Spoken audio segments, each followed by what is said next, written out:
नमस्कार साथियों, स्वागत है आप सभी का सर्वज्ञ एग्जाम में। और ये क्लास उत्तर प्रदेश पुलिस सिपाही भर्ती के लिए री एग्ज़ाम बहुत ही महत्वपूर्ण क्लास होने वाली है। अगर आप भी इस परीक्षा में इसको पास करके वर्दी लेना चाहते हैं तो पूरी क्लास को ध्यान से देखिएगा। इसमें फिर 10 से 20 प्रश्न छपने वाले हैं गारंटेड। पहला प्रश्न आप सभी के सामने है, देखिए। विश्व में केले का सबसे बड़ा उत्पादक कौन है, यानी कि सबसे बड़ा केले उगाने वाला देश कौन सा है? Option A Netherlands, option B Bharat, option C Spain और ऑप्शन डी टर्की। तो याद रखना है, भारत एकमात्र ऐसा देश है जिसमें सर्वाधिक केले की खेती होती है। ठीक है। अगर बात करें दूध के उत्पादन में, तो दूध में और केले में सबसे बड़ा कौन है? भारत है पूरे विश्व में। अगले प्रश्न की ओर आगे बढ़ते हैं। प्रश्न नंबर नेक्स्ट, देखिए। इनमें से किसको जापान का मैनचेस्टर कहा जाता है? Osaka, Tokyo, Nagasaki, Yokohama. तो आप जानते हैं जापान का जो मैनचेस्टर है उसे कहते हैं ओसाका। ठीक है, याद रखना है। आगे चलते हैं। ये प्रश्न कई बार पूछे गए हैं परीक्षा में। भारत की प्रथम बहुउद्देशीय परियोजना किस नदी पर बनाई गई थी? कावेरी, गंडक, दामोदर, यमुना। तो याद रखना है, जो पहली बहुउद्देशीय परियोजना बनाई गई थी वो बनाई थी दामोदर नदी पर। किस पर सर? दामोदर नदी। आगे बढ़ते हैं अगले प्रश्न की ओर। देखिए, ऑपरेशन फ्लड है जिससे संबंधित है, यानी जो ऑपरेशन फ्लड है इसका संबंध किससे है? तमिलनाडु से, बाढ़ नियंत्रण से, दूध का आयात, डेयरी विकास। तो याद रखना है, जो ऑपरेशन फ्लड चलाया गया था वो डेयरी के विकास के लिए। ठीक है, याद रखना है, हर प्रश्न महत्वपूर्ण है। नेक्स्ट, धान की खेती के लिए उत्तम मिट्टी कौन सी है? सख्त मिट्टी, काली मिट्टी, दोमट मिट्टी, लाल मिट्टी। तो याद रखना है साथियों, तो दोमट मिट्टी होती है वो धान की खेती के लिए सर्वोत्तम होती है। ठीक है, अब आगे बढ़ते हैं अगले प्रश्न की ओर। देखिए, पृथ्वी और सूर्य के बीच अधिकतम दूरी किस तिथि को होती है, यानी किस तारीख को पृथ्वी और सूर्य के बीच ज़्यादा दूरी होती है? ठीक है, ऑप्शन ए 22 जुलाई 1945, ऑप्शन बी 30 जनवरी, ऑप्शन सी 4 जुलाई और ऑप्शन डी 21 सितंबर। तो याद रखना है, 4 जुलाई को पृथ्वी और सूर्य के बीच अधिक दूरी होती है।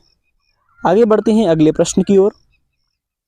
देखिए, भारत का राज्य चिन्ह सत्यमेव जयते किस उपनिषद से लिया गया है? ईश उपनिषद, मुंडक उपनिषद, कंठ उपनिषद या फिर इनमें से कोई नहीं। तो याद रखना है साथियों, जो मुंडक उपनिषद है, ऑप्शन बी एकदम करेक्ट है।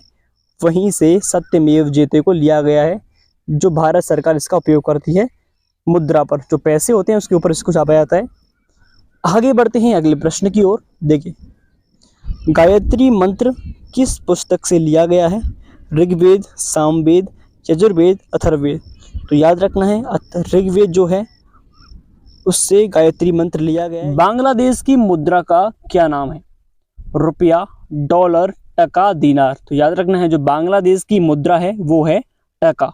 आप सब भली बात ही जानते हैं। और बांग्लादेश की राजधानी क्या है? कमेंट में जरूर लिखिए।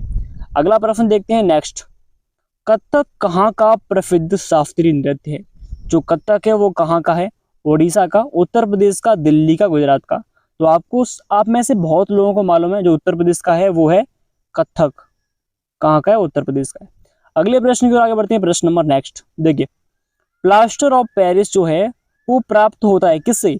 सोडियम बाइकार्बोनेट से, जिप्सम से, यूरिया से या फिर कार्बन से। जो प्लास्टर ऑफ पेरिस है वो जिप्सम होती है उससे प्राप्त होता है। एक मिट्टी है जिप्सम प्रकार की, आपको दिखाई दे रही है यहाँ पे, उसको हम बोलते हैं जिप्सम, और उसी से छांट कर बनाते हैं प्लास्टर ऑफ पेरिस। ठीक है, अगला प्रश्न है अगला नेक्स्ट। माउंट एवरेस्ट पर चढ़ने वाली पहली भारतीय महिला कौन थी? जो भारत की या फिर विश्व की सबसे ऊंची चोटी है माउंट एवरेस्ट, ठीक है, उस पर सबसे पहले चढ़ने वाली महिला कौन थी? कल्पना चावला, रजिया सुल्तान, बछेंद्री पाल, सुचेता कृपलानी। आपको यहाँ पर फोटो में दिखाई दे रहा है, ये है बछेंद्री पाल, जो कि इन्होंने ये पूरे विश्व की मतलब पहली महिलाएं हैं जो किस पर चढ़ी थी? ये चढ़ी थी माउंट एवरेस्ट पर। बछेंद्री पाल एकदम करेक्ट आंसर है। याद रखना है हर प्रश्न को, ये प्रश्न 100% इनमें से 2 या 3 प्रश्न आएंगे। अगला प्रश्न देखते हैं, प्रश्न नंबर नेक्स्ट। जितने भी प्रश्न लेके आया हूँ सब महत्वपूर्ण है। भारत का सबसे लंबा बांध कौन सा है? भाखड़ा बांध, इंदिरा सागर बांध, हीराकुंड बांध, नागार्जुन सागर बांध। तो याद रखना है जो भारत का सबसे लंबा बांध है उसका नाम है हीराकुंड बांध। जो सबसे डैम जो ऊंचा है वो भारत का ही है, जो पूरे विश्व का है, भारत का ही नहीं बल्कि विश्व का है, ठीक है, लंबा है। ये आपको दिखाई दे रहा है फोटो में, यहाँ पे आप देख सकते हैं। अगर ये पूछे सर हीराकुंड बांध कौन से भारत के कौन से राज्य में है, तो वो है उड़ीसा। और उड़ीसा में ये महानदी पर, कहाँ पर सर, महानदी पे बना हुआ है, महानदी और ईव नदी के बीच में। और अगला देखते हैं प्रश्न नेक्स्ट नंबर। मुगल काल में सर्वप्रथम किस शहर में अंग्रेजों ने अपने कारखाने स्थापित किए? जब मुगल काल चल रहा था उस टाइम पर जो ब्रिटिश आए थे भारत में अंग्रेज, उस समय अंग्रेजों ने अपने कारखाने कहाँ बनाए थे? मद्रास में, कलकत्ता में, मुंबई, सूरत। तो याद रखना है सूरत में सबसे पहले बनाए थे, गुजरात। सूरत कहाँ में? गुजरात में, ठीक है। अगला प्रश्न देखते हैं, प्रश्न नंबर नेक्स्ट। गुप्त साम्राज्य की स्थापना किसने की थी? हर्षवर्धन ने, चंद्रगुप्त, समुद्रगुप्त, ब्रह्मगुप्त। तो आप सभी जानते हैं गुप्त जो साम्राज्य है उसकी स्थापना चंद्रगुप्त मौर्य ने की थी सबसे पहले, धनंजय को पराजित करके, ठीक है। और इन्हीं के पुत्र जो थे उनका नाम था बिंदुसार, और बिंदुसार के पुत्र थे अशोक, ठीक है, जिन्हें चक्रवर्ती सम्राट अशोक कहते हैं। अगला प्रश्न देखते हैं नेक्स्ट। तराइन का पहला युद्ध 1191 ईस्वी में किसके मध्य लड़ा गया? मोहम्मद गौरी और भीम, मोहम्मद गौरी और पृथ्वीराज चौहान, मोहम्मद गौरी और जयसिंह, मोहम्मद गौरी और जयपाल। तो याद रखना है जो तराइन का पहला युद्ध है वो 1191 ईस्वी में हुआ था, मोहम्मद गौरी और पृथ्वीराज चौहान के बीच, ठीक है। अगर दूसरे युद्ध की बात करते हैं तो मोहम्मद और गौरी और पृथ्वीराज चौहान इन दोनों के बीच हुआ था, लेकिन वो 1192 में, कहाँ सर, 1192 में हुआ था, और पहला 1191 में। तराइन के दो युद्ध हुए, पहला और दूसरा, पहला 1191 में, दूसरा 1192 में, ठीक है। अगला प्रश्न देखते हैं नेक्स्ट। हड़प्पा सभ्यता की खोज किसने की थी? Option A Dayaram Sahni, option B Rakhaldas Banerji, option C MM बस, और ऑप्शन डी अन्य। तो याद रखना है जो हड़प्पा सभ्यता की खोज की थी वो की थी दयाराम साहनी ने 1921 में, ठीक है। अगर आपसे ये पूछ ले कि हड़प्पा सभ्यता की मोहनजोदड़ो की खोज किसने की, तो राखलदास बनर्जी ने 1922 में, राखलदास बनर्जी 1922 में, ठीक है। आगे देखते हैं नेक्स्ट प्रश्न। देखिए अगला प्रश्न जो है, अंतर्राष्ट्रीय अहिंसा दिवस कब मनाते हैं? अहिंसा दिवस बहुत ही महत्वपूर्ण प्रश्न बनता है। अहिंसा दिवस 2 अक्टूबर, ऑप्शन ए, ऑप्शन बी 3 अक्टूबर, ऑप्शन सी 4 अक्टूबर, ऑप्शन डी 5 अक्टूबर। तो याद रखना है जो अहिंसा दिवस है वो 2 अक्टूबर को मनाते हैं, महात्मा गांधी जी के जन्म दिवस पर। महात्मा गांधी का जन्म हुआ था 2 अक्टूबर 1869 में। अब ये बताओ सर इनके जन्म दिवस पर ही क्यों मनाते हैं? क्योंकि इन्होंने अहिंसा के लिए काम किया, क्योंकि जो महात्मा गांधी जी हैं उन्होंने संपूर्ण विश्व में अहिंसा का मार्ग अपनाया, ठीक है, इसलिए इनके जन्म दिवस पर क्या मनाते हैं? अंतर्राष्ट्रीय अहिंसा दिवस। जो अगला प्रश्न है नेक्स्ट देखते हैं। अगला देखिए, अगला प्रश्न है ब्रोकिंग विंग किसने लिखा है, यानी ये किताब किसकी है? महत्वपूर्ण पुस्तक है ब्रोकिंग विंग। तो देखिए ये option A Sarojini Naidu, option B Dominique Lapierre, option C Ayub Khan, और ऑप्शन डी चार्ल्स डिकेंस। तो याद रखना है सरोजिनी नायडू जी ने ब्रोकिंग विंग पुस्तक लिखी है, आपको दिखाई दे रही है साइड में, ये ब्रोकिंग बुक है, ठीक है। अगला प्रश्न देखते हैं नेक्स्ट प्रश्न। देखिए आप नंबर्स पे मान जाइए, नंबर आपको यहाँ पर थोड़ा सा मिस्टेक है। अगला देखिए, कादम्बरी पुस्तक के लेखक कौन है? Option A Kalidas, option B Maithili Sharan Gupt, और ऑप्शन सी बाण भट्ट, और ऑप्शन डी स्वामी दयानंद सरस्वती। तो याद रखना है जो कादम्बरी पुस्तक है उनके लेखक हैं बाण भट्ट, ऑप्शन सी करेक्ट एकदम, बाण भट्ट जो हैं वो कादम्बरी के लेखक है। आपको यहाँ पर दिखाई दे रही है पुस्तक कादम्बरी, जो कि 2 प्रेमियों की कहानी की पुस्तक है, ठीक है। अगली ओर चलते हैं नेक्स्ट प्रश्न के सामने। वाराणसी शहर किस नदी के किनारे स्थित है? Option A Sabarmati, option B Gomti, और ऑप्शन सी यमुना, और ऑप्शन डी गंगा। आप सब भली भांति परिचित होंगे जो वाराणसी शहर है वो उत्तर प्रदेश में पड़ता है, और उत्तर प्रदेश में कौन सी नदी बहती है? गंगा नदी, जो कि वाराणसी यानी बनारस, ठीक है, बनारस यानी कि वाराणसी। तो ऑप्शन डी एकदम करेक्ट है। अगले प्रश्न की ओर आगे बढ़ते हैं। अगर आपको क्लास अच्छी लग रही है प्लीज़ तो वीडियो को लाइक कीजिए, साथ में चैनल को सब्सक्राइब जरूर कीजिए। अगर आप टेलीग्राम मतलब इसकी PDF चाहते हैं तो टेलीग्राम आपको डिस्क्रिप्शन लिंक मिल जाएगी, वहाँ से आप प्राप्त कर सकते हैं, बिल्कुल फ्री है, मुफ्त कॉस्ट में। देखिए अगला प्रश्न बहुत महत्वपूर्ण आ गया है आपके सामने। हाल ही में प्रधानमंत्री नरेंद्र मोदी ने अटल सेतु का उद्घाटन किया है, वो किस राज्य में है? Option A Maharashtra, option B Gujarat, option C Sarnath और ऑप्शन डी दिल्ली। तो याद रखना है, आप सब बहुत अच्छी तरह जानते होंगे, जो अटल सेतु है वो समुद्र में बना सबसे बड़ा पुल है जो मुंबई को नवी मुंबई से जोड़ता है, ठीक है। और उसका नाम अटल सेतु है, जिसकी लंबाई याद रखिए आप 21.8 यानी 21.8 किलोमीटर लंबा है, और वो है महाराष्ट्र। कहाँ पर सर? महाराष्ट्र में। बहुत इंपॉर्टेंट प्रश्न बनता है, ये पूछ सकता है कि इसका उद्घाटन किसने किया? नरेंद्र मोदी ने, ठीक है। आगे देखते हैं नेक्स्ट प्रश्न नंबर, उत्तर प्रदेश के किस स्थान पर महात्मा बुद्ध ने निर्माण प्राप्त किया? निर्माण कहते हैं मोक्ष। तो अब जानते हैं महात्मा बुद्ध से बहुत महत्वपूर्ण प्रश्न पूछा जाता है। श्रावस्ती, सारनाथ, कुशीनगर, गढ़मुक्तेश्वर। तो देखिए सारनाथ में इन्होंने पहला अपना उपदेश दिया था। पहला पूछे तो कहाँ पर? सारनाथ में। अगर आपसे ये पूछे सर कि सर्वाधिक उपदेश कहाँ दिए हैं, तो वो दिए हैं श्रावस्ती उत्तर प्रदेश में, ठीक है। अगर आपसे ये पूछता है कि निर्माण यानी उन्हें मोक्ष की प्राप्ति कहाँ हुई, तो कुशीनगर उत्तर प्रदेश में। कहाँ सर? कुशीनगर उत्तर प्रदेश में, ठीक है। अगले प्रश्न की ओर आगे बढ़ते हैं। प्रश्न नंबर नेक्स्ट देखिए, प्रश्न नंबर नेक्स्ट है, देखिए उत्तर प्रदेश में प्रसिद्ध बुलंद दरवाजा कहाँ पर है? फतेहपुर सीकरी, लखनऊ में, जौनपुर या फिर आगरा। आप सब भली भांति जानते हैं, यूपी का बहुत ही प्रसिद्ध प्राचीन काल जो मुगल कालीन थे, मुगल जो आए थे, उनका ही बड़ी इमारत बनी है, वो कहाँ पर है? फतेहपुर सीकरी में, ठीक है। फतेहपुर सीकरी में जो है बुलंद दरवाजा है। अगले प्रश्न की ओर आगे बढ़ते हैं। नेक्स्ट देखिए, विश्व प्रसिद्ध ताजमहल उत्तर प्रदेश के किस नगर में है? ताजमहल जो कि 7 अजूबों, जो विश्व के सभी अजूबों में 7वें नंबर पे आता है ताजमहल, तो वो कहाँ पर है? देखिए लखनऊ में, मेरठ में, आगरा, बनारस। आप सब जानते हैं कि यूपी में ही है, लेकिन यूपी में किस डिस्ट्रिक्ट में? आगरे में। आगरे में ये ताजमहल है, वो कहाँ पर है? आगरा में, ठीक है। इसको याद रखना, ये भी पूछा जा सकता है आपसे। आगरा बहुत ही प्रसिद्ध है ताजमहल। अगला प्रश्न देखते हैं, प्रश्न नंबर नेक्स्ट। आप नंबर पे नंबर देखिए, ठीक, नंबर थोड़ी सी मिस्टेक। उत्तर प्रदेश को पूर्व में किस नाम से जाना जाता था? यानी कि जो यूपी है उसको पहले जब ब्रिटिश जो लोग रहते थे उन्होंने इसका नाम क्या रखा था? यूनाइटेड प्रोविंस, आर्य प्रदेश, अवध प्रांत, उत्तरी प्रांत। तो याद रखना है संयुक्त, जो इंग्लिश में लिखा है यूनाइटेड प्रोविंस, इसको हिंदी में कहते हैं संयुक्त प्रांत। तो पहले इसको संयुक्त प्रांत के नाम से जाना जाता है, ठीक है। अगला प्रश्न देखते हैं, प्रश्न नंबर नेक्स्ट।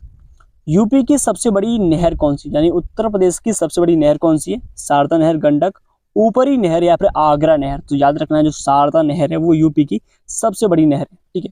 अगले प्रश्न की ओर आगे बढ़ते हैं। प्रश्न नंबर नेक्स्ट, एक एक प्रश्न बहुत ही महत्वपूर्ण बनता है। देखिए, पंचतंत्र के लेखक कौन है? भवभूति, रामधारी सिंह दिनकर, खुशवंत, विष्णु तंत्र। तो याद रखना है जो पंचतंत्र है उनके लेखक विष्णु शर्मा है। कौन है? विष्णु शर्मा। बहुत ही महत्वपूर्ण प्रश्न बनता है। आगे देखते हैं प्रश्न नंबर नेक्स्ट, बहुत ही प्रसिद्ध प्रश्न है, ठीक है। देखिए ये प्रश्न कितना इंपॉर्टेंट है। झांसी की रानी किसने लिखा है? झांसी की रानी जो पुस्तक है, उपन्यास है, वो किसने लिखा है? वृंदावन लाल शर्मा, रामधारी सिंह दिनकर, डॉक्टर कर्ण सिंह, इनमें से कोई नहीं। तो झांसी की रानी जो पुस्तक है वो है वृंदावन लाल वर्मा की, ठीक है। बहुत ही इंपॉर्टेंट क्वेश्चन बनता है। आगे चलते हैं नेक्स्ट प्रश्न की ओर। प्रश्न नंबर नेक्स्ट, टेलीविजन का आविष्कार किसने किया? जीएल वेर्ने, मैकमिलन, जेम्स बार्ड, इनमें से कोई नहीं। तो आप जानते हैं टेलीविजन जो है एक प्रसिद्ध है, विज्ञान से प्रश्न बनता है।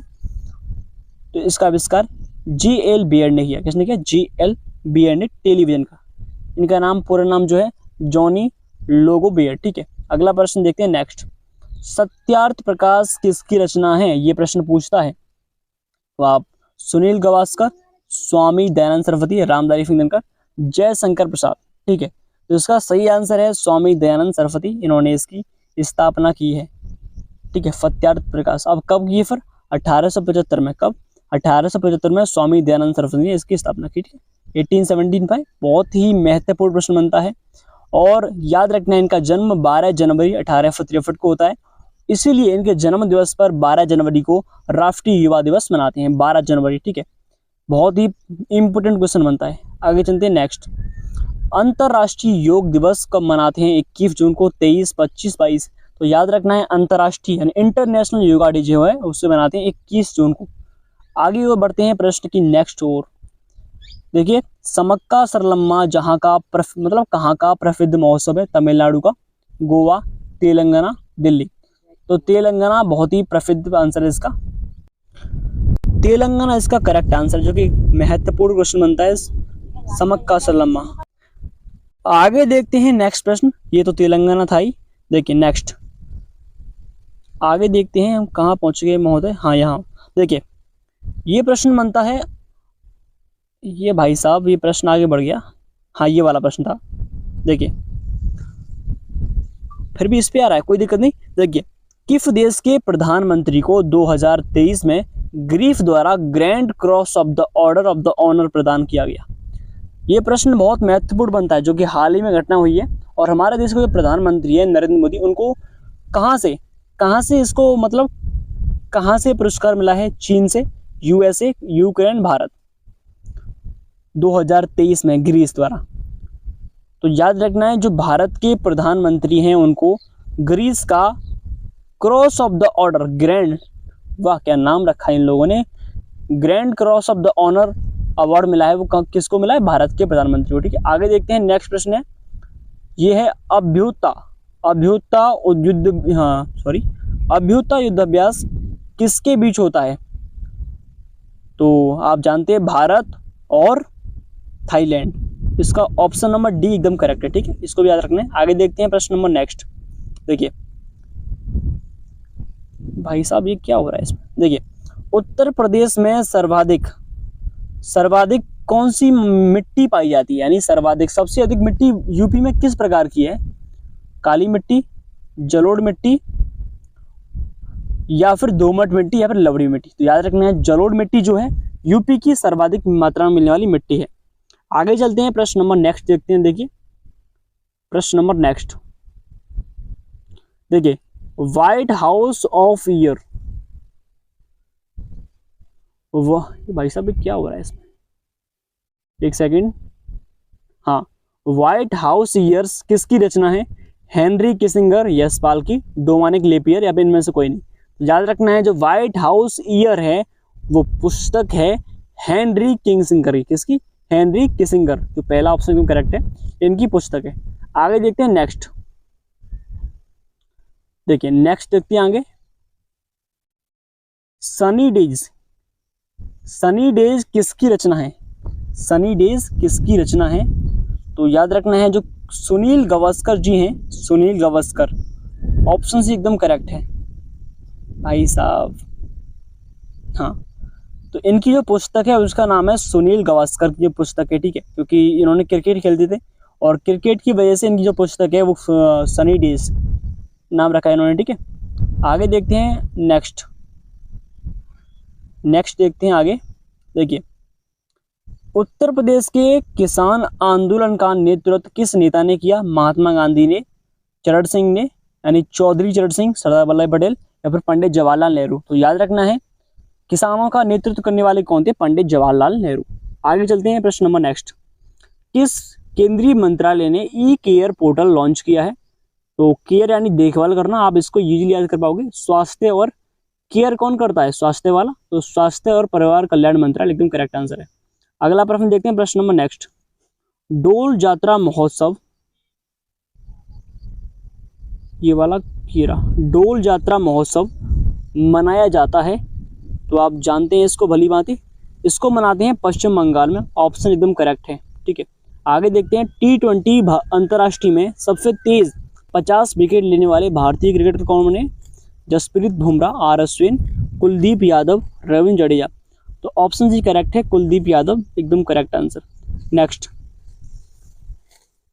एक जिला एक उत्पाद ने किस केंद्रीय मंत्रालय के साथ सहयोग शुरू किया है?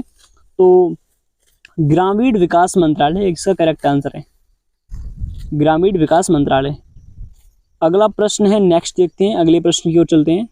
नेक्स्ट प्रश्न, तो 37 प्रश्न जो है पूरे हो चुके हैं। अगर आप इसकी PDF चाहते हैं तो लिंक डिस्क्रिप्शन में, तो वीडियो को लाइक और चैनल को सब्सक्राइब जरूर कीजिए। Thank you so much.